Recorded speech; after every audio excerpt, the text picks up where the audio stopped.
Hi class, this is Dr. Karsten and I'm going to go over our math problem of the day from April 14th. So the question is, which fraction is larger, 2/5 or 6/8? And then we have to explain our reasoning. So in order to do this, I'm going to be doing the work under the explain your reasoning because that's a great place for me to be doing it. So we've been working on comparing fractions and we have been using benchmarks, reference points, for doing that. So I'm going to stick with the way that we have been doing this, and we're going to look at it that way. So I'm not going to be looking for a common denominator. If someone's looking for that, that's not this particular lesson. That's something we'll be doing in the future. So for now, though, let's use our benchmarks.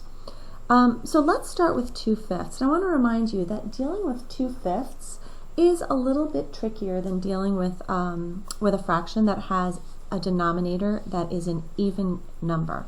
So let me really quickly just draw 2/5 like this for us. So if I'm drawing 2/5, I'd have 1/5, 2/5, 3/5, 4/5, 5/5. So I would want to shade in two of those fifths. So I'd shade in maybe this one and this one. So if I were to translate this onto a number line, which I'm going to go ahead and do for us, here I'm going to have 0. Here I'm going to have 1, and another way of writing 0 and 1 in fifths is to say 0/5, or here I could say 5/5. And then I'd have my other fifths hanging out here. So I'd have 1/5, 2/5, 3/5, 4/5, and 5/5. So you can see that there is nothing, if I were to divide this number line in half from 0 to 1, there's no fifth here in the halfway. You can see that here too. And look, I'll just kind of do a dotted line to show where halfway would be. There's nothing. So you have to learn how to describe your fifths based on this number line. And you can see that, for example, 1/5 is between 0 and a half, but it's closer to the 0. Whereas 2/5 is also between 0 and 1/2, but it's closer to the half. 3/5 is between a half and 1, but it's closer to the half. 4/5 is between a half and 1, but it's closer to the 1. So that's just a little reminder of how we would do this. So right now, if I were to put this onto a number line that we can have our two things share, I'm tempted to do it in another color, but I'm just going to go ahead and do it. So again, I have 0, I have 1, 2/5 is going to be, and here's 1/2, so I have my reference points. 2/5 is going to be right around there. So now let's take a look at what our other number was, and it was 6/8. So if I want to work with 6/8, I have to ask myself, where does 6/8 fall on this number line also? So if I were thinking about it, I know that this would be 0/8.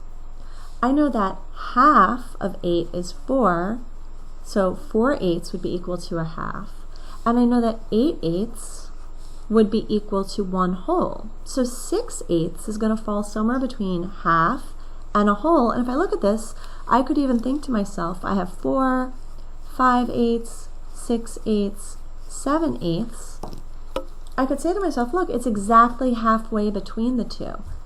So I'm going to go ahead and mark that right in the middle here and write 6/8.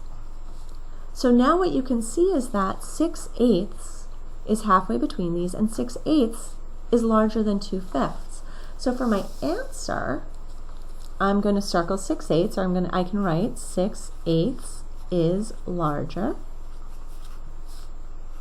Or another way of writing that would be to do 2/5 is less than 6/8. And as far as my reasoning, you have to put what we just did down here in words. So I could say that 2/5 is a little less than a half, is a little less than 1/2. So that would be my first piece of reasoning. And here's my second piece of reasoning. And I did all this work down here, which is why I'm kind of putting our reasoning on the side. And then I could say that 6/8 is between 1/2 and 1.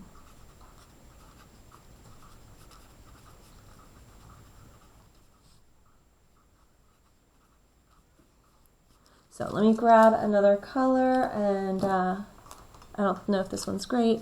So this is my reasoning.